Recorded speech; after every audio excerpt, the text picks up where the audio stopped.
Snapchat search history. Hey guys, how's it going? Leonardo Paiva here with another video. In this update, I'll show you how to delete your entire Snapchat search history step by step. Like these kinds of videos, we got more like this. Subscribe, hit like, and I'll keep making helpful videos for you. Alright, let's get started. Open Snapchat, then tap the gear icon at the top for settings.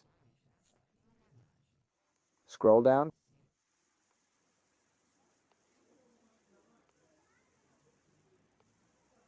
Find Clear Search History, tap it, then confirm by hitting Clear.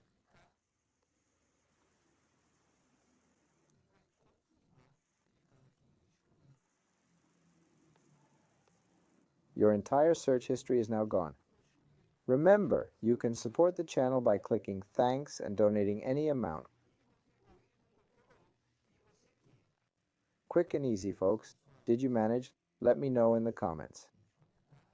Subscribe for more tutorials. That's all for now. Take care and God bless. Thanks.